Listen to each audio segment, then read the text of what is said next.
एक शाम शहीदों के नाम कार्यक्रम में मुख्य उद्देश्य ये कि सैनिक कल्याण कोष के तहत आपके द्वारा दी गई धनराशि एकत्रित कर शहीदों के परिवारों के कल्याणार्थ सदुपयोग में लाना। मैं बताऊं आपको कि बिहार के लगभग हर जिले में, हर एक अनुमंडल में साल में एक दफा इस कार्यक्रम का आयोजन होता है और एक नेक काम के लिए हम सब एक जगह एकत्रित होते हैं। लगभग 1.5 से 2 घंटे का हमारा ये कार्यक्रम चलेगा, जिसमें आपका सहयोग अपेक्षित है, क्योंकि समय की अपनी बंदिशें हैं और पहले ही हम थोड़ा विलंब हो चुके हैं, इसलिए बहुत अधिक न बोलते हुए विधिवत तरीके से आज के इस कार्यक्रम का दीप प्रज्वलित कर उद्घाटन हो और फिर हम कार्यक्रम को आगे बढ़ाएं। दीप प्रज्वलित करने के लिए हम इस मंच पर आमंत्रित करना चाहेंगे अनुमंडल प्रशासन की तरफ से एसडीएम मैम और साथ ही साथ डीएसपी साहब, क्षेत्रीय पदाधिकारी गृह विभाग पटना से आए हुए और 2 और गणमान्य व्यक्तित्व, कमांडेंट, डिप्टी कमांडेंट सर, आप कृपया मंच पर आए और दीप प्रज्वलित कर आज के इस कार्यक्रम का विधिवत उद्घाटन करें।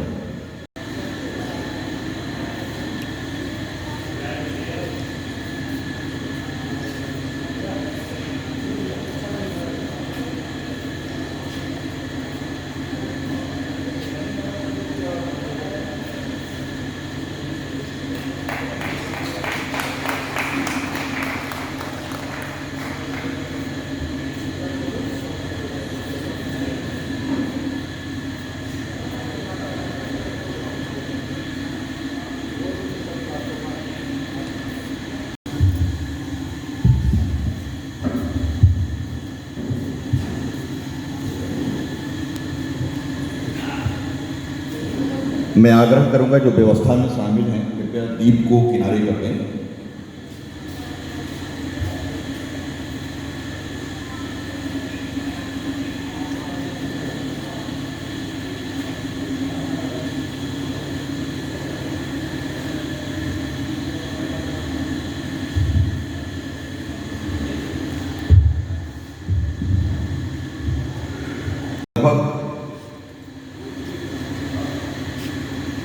कोरोना काल के बाद 8 दिन पहले इस कार्यक्रम की शुरुआत हुई गया जिला से और गया से घाटी, टेगारी, नीमचक, बथानी, फिर उसके बाद और भी जगह कल उस खास प्रस्तुति के लिए अंकुश श्रीवास्तव।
मैं वापस आऊंगा, मैं वापस आऊंगा, अंधेरों में किसी की छाँव में, जुमा के आंचल से, राहों की पल से, किसी की काजल से, किया जो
पूरी तरह से नोटिस लिया और जितने जगहों पे कोरोना काल के बाद हमने कार्यक्रम किया है वहाँ से लोगों की उपस्थिति, दर्शकों की उपस्थिति जो है वो सबसे अधिक है।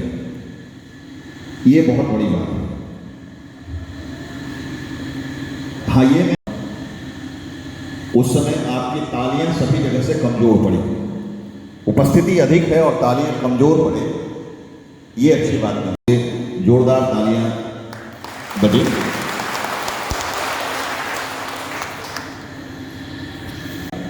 इतने आज्ञाकारी के कहने के बाद ही तालियां बजाते हैं, तो इसके लिए बहुत बहुत धन्यवाद।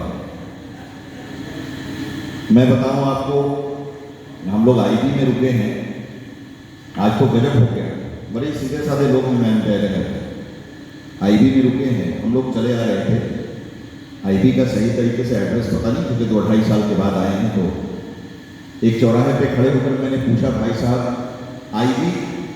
बोला नहीं जाना है। मैंने कहा सवारी थोड़ी हो रहे हैं। राजेश सर ने बताया, देखो यहाँ के लोग बड़े सीधे साधे हैं, पूरी बात पूछो कि आईबी जाना है। दूसरे चौराहे पे गाड़ी रोक कर मैंने शीशा उतार कर पूछ दिया, भाई साहब आईबी जाना है? बोले रोक कौन रहा है, जाओ। इतने सीधे साधे लोग हैं सर, तो बड़े अच्छे लोग हैं। चलिए 1.5 से 2 घंटे हम मस्ती के मूड में रहे। कार्यक्रम का नाम है एक शाम शहीदों के नाम। गीत और संगीत तो एक बहाना है, लेकिन एक जिस नेक काम के लिए हम सबों की उपस्थिति है, वो नेक काम हम करें।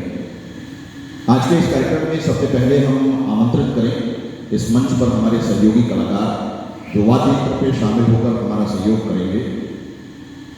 ये सभी कलाकार आकाशवाणी और दूरदर्शन से जुड़े हुए कलाकार हैं। सबसे पहले मैं आमंत्रित करना चाहूँगा, ढोलक पे संगत करेंगे हमारे साथी कलाकार श्री संतोष कुमार जी। साथ ही साथ ऑक्टोपैड पे संगत करेंगे बड़े अच्छे रिदम के जानकार श्री अभिषेक शुक्ला जी।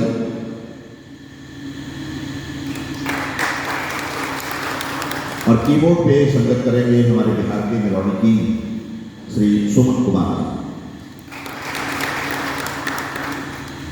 मैं सतीश कुमार, आज के इस कार्यक्रम का उद्घोषक। बतौर एक हास्य कलाकार भी अपने आप को स्थापित करने का प्रयास किया। कई चैनलों के माध्यम से आपने देखा, सराहा, प्यार दिया। लगभग 1.5 से 2 घंटे के बीच में कुछ हमारी और आपकी भी गुफ्तगू होगी, बातें होंगी, हंसी मजाक की होंगी, उसे दिल पे मत लीजिएगा। तो चलिए पारंपरिक तरीके से बजने वाला वो धुन हम समर्पित करें अपने उन तमाम देश के सैनिकों को, उन तमाम देश के शहीदों को और देशवासियों को, जो धुन हमेशा से बजता आया है, सारे जहां से अच्छा हिंदुस्तान हमारा।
मौसम के बदलने से दीन-ईमान नहीं बदलेगा।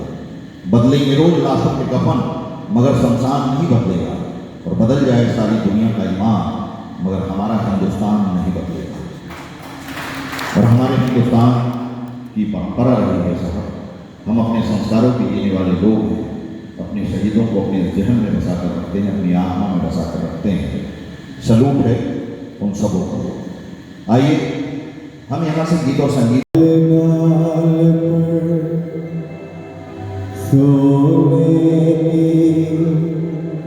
चिड़िया करती है बसेरा, वो भारत देश मेरा।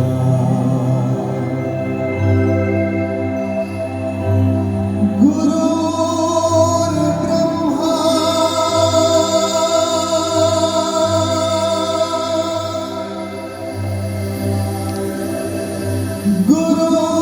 गुरुर्विष्णु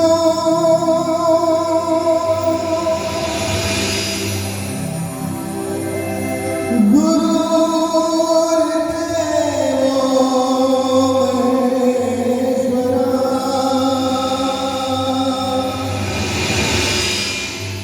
गुरुर्साक्षात् परब्रह्म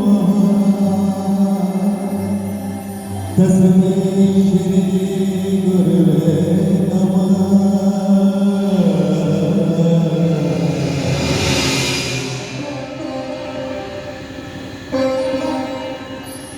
जहाँ डाल डाल पर सोने की चिड़िया करती है बसेरा, ओ भारत देश मेरा, ओ भारत देश मेरा।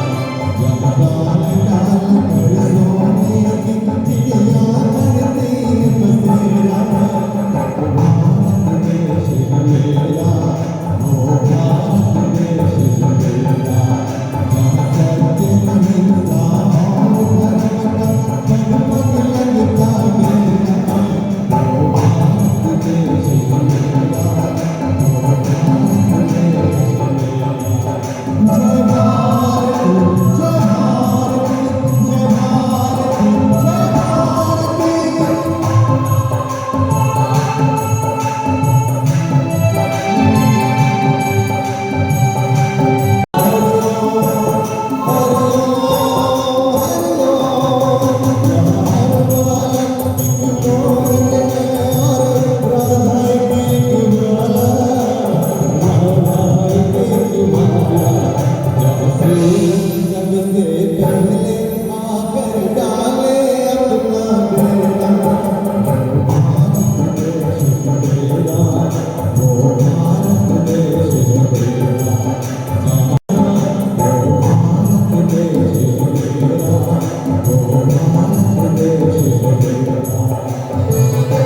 चिट्ठी आई है चिट्ठी आई है चिट्ठी आई है वतन से चिट्ठी आई है बहुत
लेकिन साहब, मैंने देश और दुनिया भर की महिलाओं का सम्मान करते हुए माँ दुर्गा का नाम ए से लेकर जेड तक में ढूंढा, वो हमें मिली। G for Durga, E for Ekarupi, A for Prasadati, G for Gauri, A for Himraj, I for स्ना, J for Jagdamba, K for Kumari, A for Lilavati, A for Mahachakradharini, N for Nandi, O for Omkarani, T for Pingala, U for Katyayani, R for Rudra, S for Shamli, T for Kalpa Sundari, U for Uma. मैंने कार्यक्रम में आएगा तो मैं बता दी तरक्की को पहुंच जाएगा। हाँ ठीक है, रानी बनकर राज करो बेटी, भगवान ने हमारी सुनी। ठीक है। फोन कटा, बहू ने पूछा माँ जी क्या हुआ?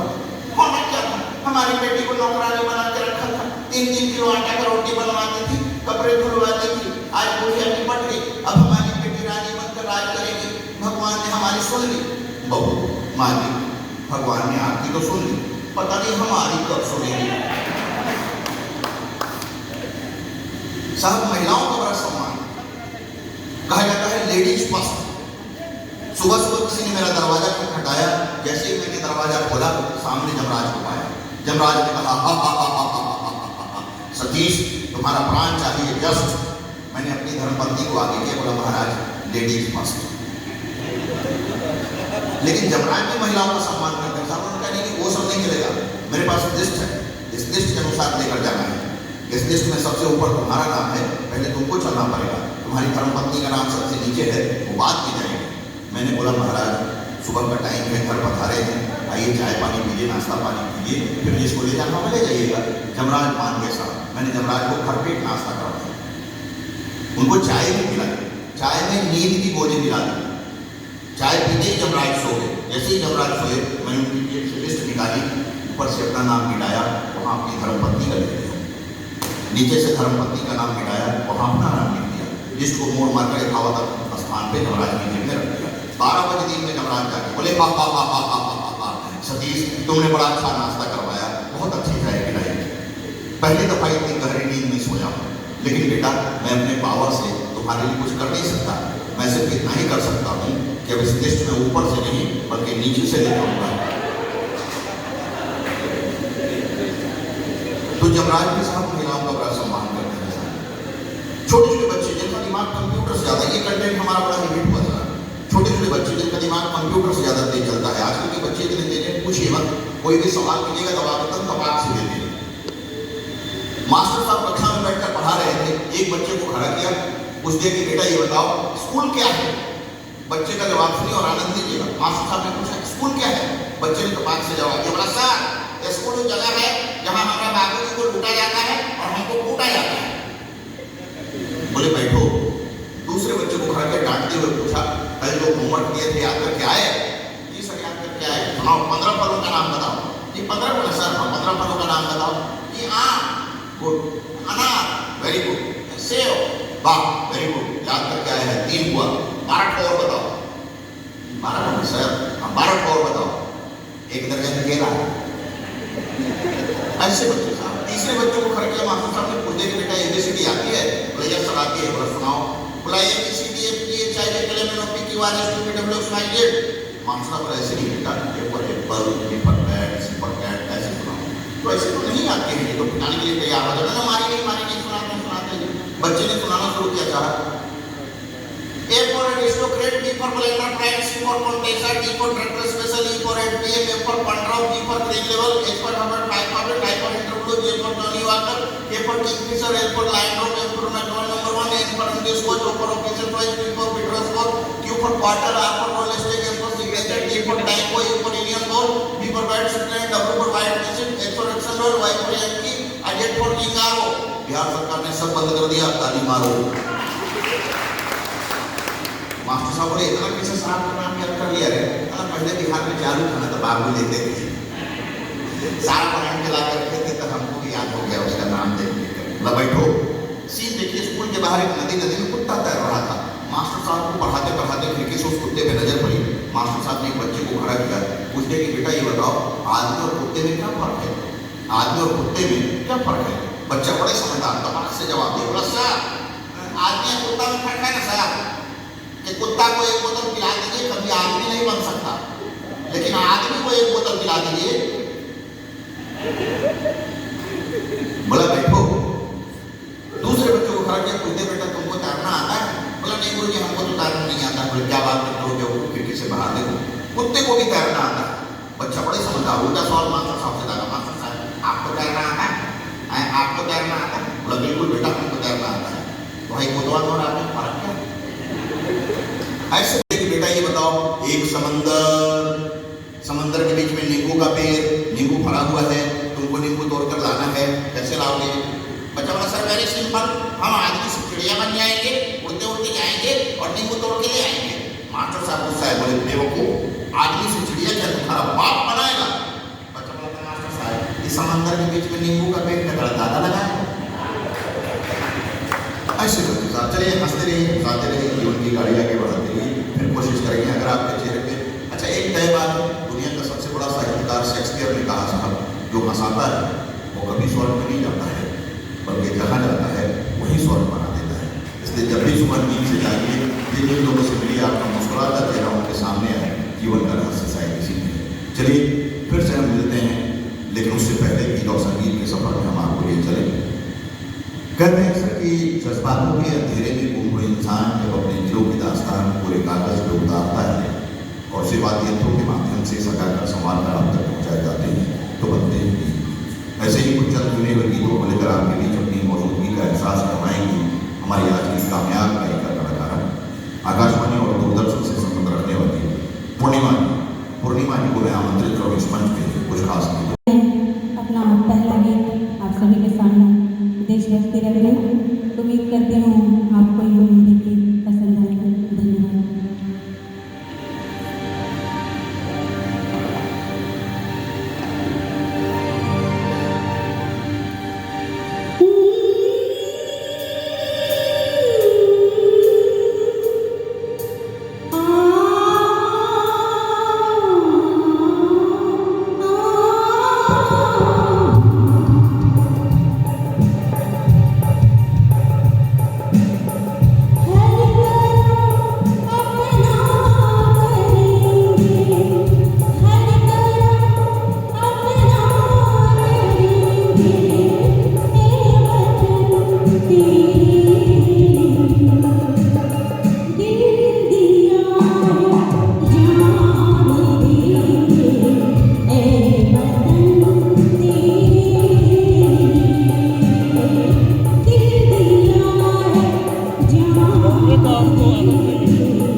है मोहब्बत करने वालों का, इसे नगरों और कबीरों में मत बांटिए, क्योंकि ये झोपड़ी और ये महल सब के सब टूट जाएगा अगर इंसान के हाथों से शराफत छूट जाएगा।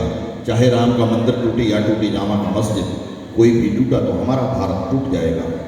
और एक शख्स जो दुनिया के जुल्म सितम को कर गया किनारा, भूख के मारे सड़क के किनारे तरफ के मर गया बेचारा, कुर्ता उठा कर देखा तो भूखे पेट पे लिखा था, सारे जहां से अच्छा हिंदू सिता हमारा, हिंदू सिता हमारा।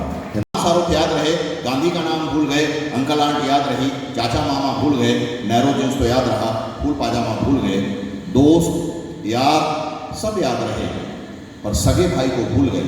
तैयार रहिएगा कि दोस्त यार सब याद रहे पर सगे भाई को भूल गए, और साली का जन्मदिन याद रहा पर माँ की दवाई भूल गए। लोग पूछते हैं साहब, नहीं फेल नहीं हुआ साहब। फेल होना सामान्य प्रक्रिया है।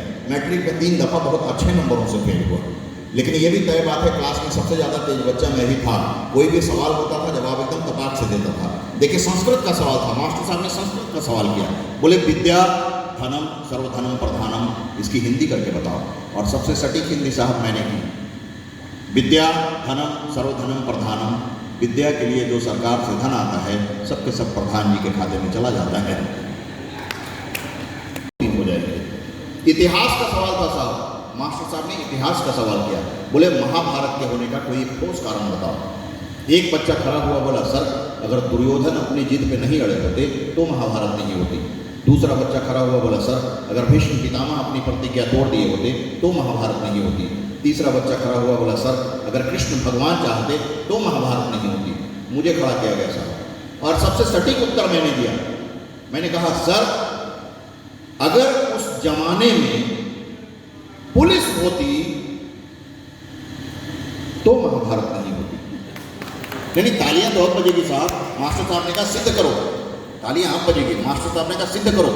हमारे जमाने में सिद्ध करना पड़ता था, मैंने सिद्ध किया था कि अगर उस जमाने में पुलिस होती तो 5 आदमी कौरवों की तरफ के, 5 आदमी पांडवों की तरफ के पकड़ कर लाती, थाने में बिठाती और कुछ ले देकर मामला वहीं रखा जाता था। लेकिन साहब महाभारत कुरुक्षेत्र में हुआ था। कुरुक्षेत्र हरियाणा में है, ये हरियाणा पुलिस की बात है। हमको घर भी जाना है,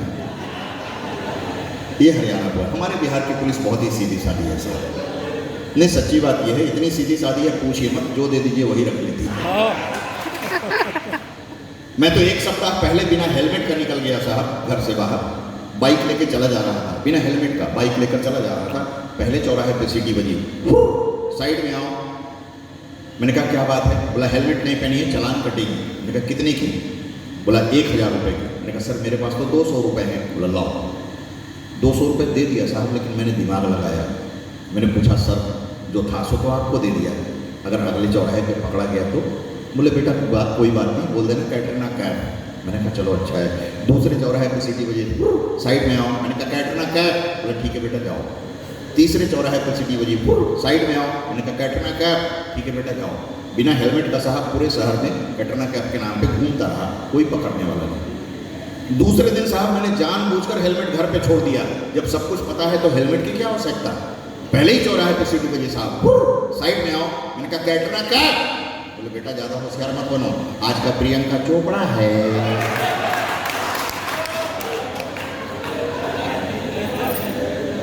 साहब लगभग पूरा अनुमंडल प्रशासन यहाँ पे है। मैं पहले ही क्षमा मांग चुका हूँ कि ये महज हंसने और हंसाने की बात है। पूरा अनुमंडल प्रशासन यहाँ पे मौजूद है। सरकारी लोगों से मुझे विशेष सहानुभूति है साहब, क्योंकि कोरोना काल में भी इन्होंने पूरे तरीके से ड्यूटी की अपनी। भले ही ऑफिस बंद रहे, नहीं जाना पड़ा, सैलरी पूरा मिला, हम लोग तो घर पे ही बैठे रहे, लेकिन ड्यूटी के पक्के होते हैं साहब। सरकारी लोगों से मुझे विशेष सहानुभूति है, ड्यूटी के बड़े पक्के होते हैं साहब। एक सरकारी स्कूल में मास्टर साहब पढ़ा रहे थे, शाम के 3:30 बज रहे थे। देखिए ड्यूटी के कितने पक्के होते हैं। शाम के 3:30 बज रहे थे, बच्चे पढ़ रहे थे, मास्टर साहब पढ़ा रहे थे। एक इंस्पेक्टर साहब अनायास स्कूल में पहुंचे इंस्पेक्शन करने के लिए, और इंस्पेक्टर साहब ने एक बच्चे को खड़ा करके पूछ दिया कि बेटा ये बताओ हमारे प्रदेश का मुख्यमंत्री कौन? बच्चा बोला रामलाल यादव। बोले क्या बात करते हो बेवकूफ, ये रामलाल यादव कौन है? बच्चा बोला रामलाल यादव हमारा बाबूजी के नाम है, वो 5 साल से घर नहीं आया, तो सोचो वही होंगे। इंस्पेक्टर साहब भड़क गए, बोले एक थप्पड़ मारेंगे। बच्चा बोला देखिए साहब, हमको मारिए उड़िए मत, असली बात तो ये है कि हम स्टूडेंट असली नहीं, हम तो गाय भैंस चराने आए थे, मास्टर साहब पकड़ के ले आए कि चलो बेटा कक्षा में बैठना, शाम को 10 रुपया मिलेगा। अभी शाम हो भी गया है, 10 रुपया मास्टर साहब दे दें कि आपसे ले लें। इंस्पेक्टर साहब मास्टर साहब के ऊपर भड़क गए, बताइए आप कैसे स्कूल के मास्टर हैं, आपके यहाँ बच्चे असली नहीं है? मास्टर साहब ने कहा सर असली तो हम वो नहीं हैं, असली हमारा बाबूजी हैं, वो गए खेत पर काम करने। बोले स्कूल में इंस्पेक्टर आएगा, जाके जरा हमारा ड्यूटी संभाल दो तो हमें यहाँ चले आए, हमको पढ़ाई लिखाई से कोनो मतलब नहीं। इंस्पेक्टर साहब और भड़क गए, बोले हेड मास्टर किधर है? अपने कमरा में होंगे। हेड मास्टर साहब के पास, बताइए आप कैसे स्कूल के हेड मास्टर हैं, आपके यहाँ बच्चे असली नहीं है, आपके यहाँ मास्टर असली नहीं है? हेड मास्टर साहब ने टेबल के नीचे से 10,000 की गड्डी निकाली, इंस्पेक्टर साहब के हाथ में रख दिया। बोले सर असली तो हमको नहीं है, असली हमारा बड़का बाबू हैं, वो गए मुकदमा लड़ने। बोले स्कूल में इंस्पेक्टर आएगा, 10,000 का गड्डी उनके हाथ में रख देना, आंख बंद करके सब फाइल पर सिग्नेचर करके चला जाएगा, तो हम यहाँ चले आए। इंस्पेक्टर साहब ने 10,000 की गड्डी ली, अपने जेब में रखा और बोले देखो वो हम ही हैं कि 10,000 में मान गए, अगर असली वाले साहब आते तो तुम आज फेर में पड़ जाते। लेकिन साहब बात यहीं खत्म नहीं हुई। हेड मास्टर साहब का दिमाग देखिए, बोले हुजूर जब हम असली नहीं, आप असली नहीं है, स्कूल में मास्टर असली नहीं है, बच्चा असली नहीं है, तो आप ये कैसे सोच लिए कि जो 10,000 की गड्डियां दिए हैं वो असली है? आइए साहब, हंसते रहिए, हंसाते रहिए, जीवन की गाड़ी आगे बढ़ाते रहिए, और अगर आपके चेहरे पे मुस्कुराहट आई हो तो एक बार तालियां भी बज जाए आप सबों की ओर से। शुक्रिया, बहुत बहुत धन्यवाद। फिर से हम एक बार अपने सभी म्यूजिशियन कलाकारों को आमंत्रित करना चाहेंगे इस मंच पे, और कुछ खास गीत हमारे साथी कलाकार, बड़े ही अच्छे गायक कलाकार जिन्हें मैं इस मंच पे आमंत्रित करूं, सधे हुए सुर को अशोक कुमार जी अपनी प्रस्तुति देंगे इस मंच पे, हमारे सहयोगी म्यूजिशियन कलाकार के साथ अशोक कुमार की अगली आवाज़। आए हुए सभी महानुभाव को कुमार अशोक का प्यार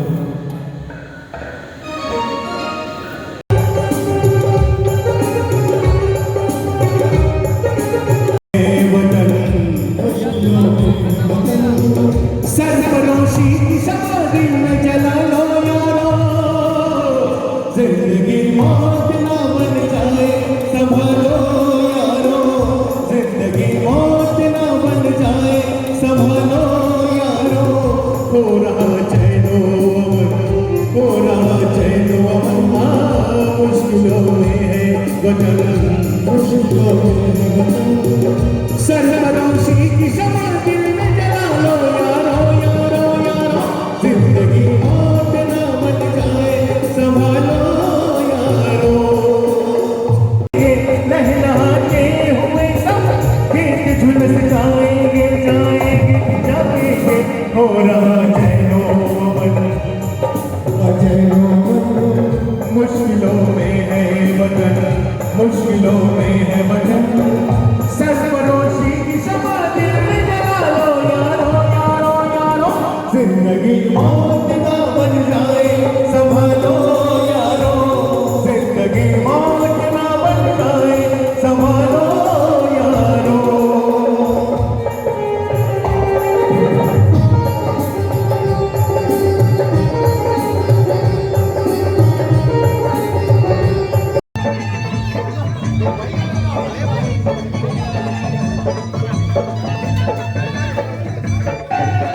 अरे हल्ला गुल्ला बम जी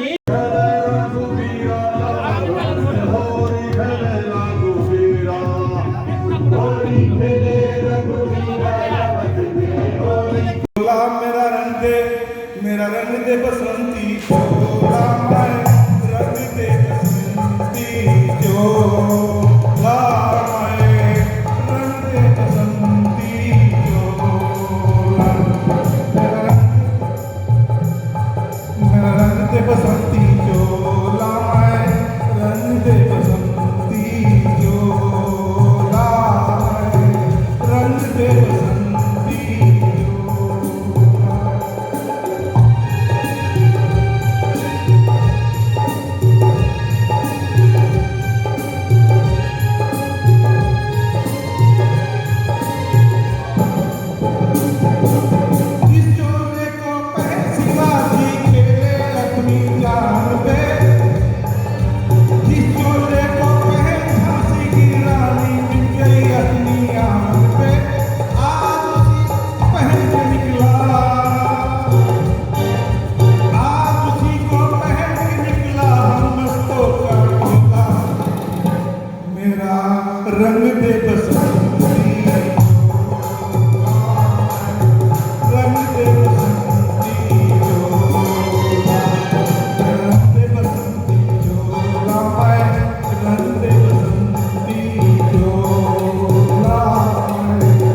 क्या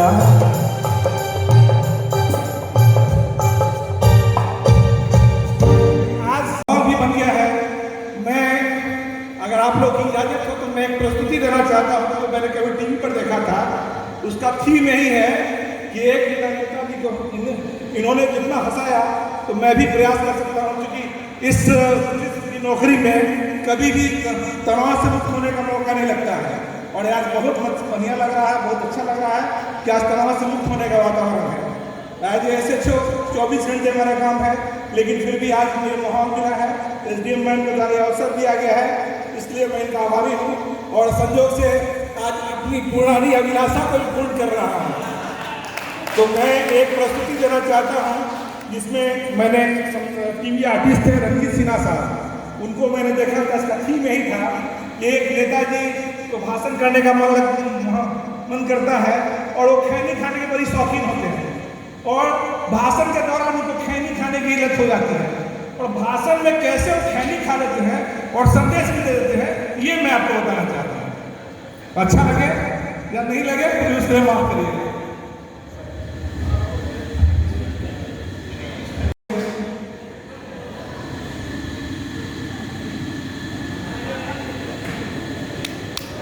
नेताजी आ गए, उनको भाषण करना है, वो देश के बारे में भाषण कर रहे हैं। भाइयों और बहनों, आज हमारा देश बहुत मुसीबत से गुजर रहा है। हमारे दुश्मन देश के लोग जो है हम पर आग दिखाना शुरू किए हैं, लेकिन अब हमको उनसे डरना नहीं है, हमको उनको मुंहतोड़ जवाब देना है। इसी बीच में उनको खैनी की लत शुरू हो जाती है। अब वो समय आ गया है जब हमको हाथ पर हाथ रख नहीं बैठना है, नहीं हमें अपने पॉकेट में हाथ लगा के बैठना है, हमें अपने हाथ को पॉकेट से बाहर निकलना है। अपने दुश्मन देश को ये बता देना है कि हमारा सैनिक बहुत ही मजबूत है, वो छोड़ेगा नहीं।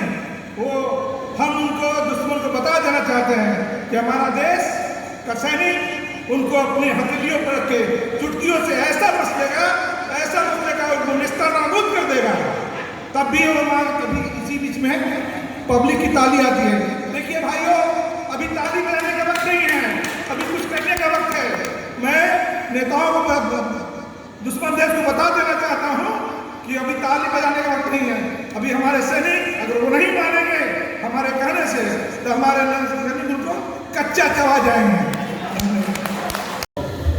इतने अच्छे SHO मिल जाए तो अपराधी खुद ही आकर कहे कि सर मैंने अपराध किया है, आप कुछ सुनाइए। और बड़ा ही आनंद आता है जब ऐसे लोग मंच पे उपस्थिति होती है आपके बीच से। क्योंकि सच कहा सर ने कि 24 घंटे हम ड्यूटी में रहते हैं, स्ट्रेस में रहते हैं, लेकिन आज मौका मिला है तो उसको जिया गया। आदमी बेफिक्र 2 ही 3 क्षणों में होता है।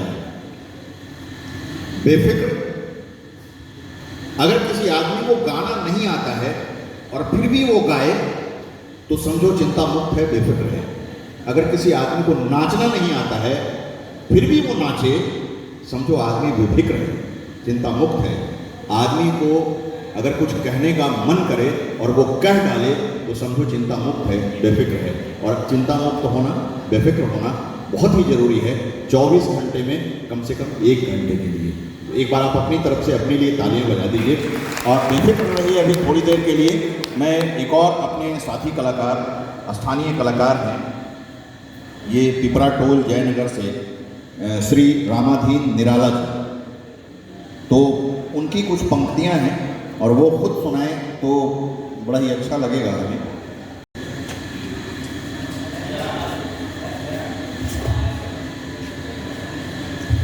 परम आदरणीय इस मंच के संचालक महोदय,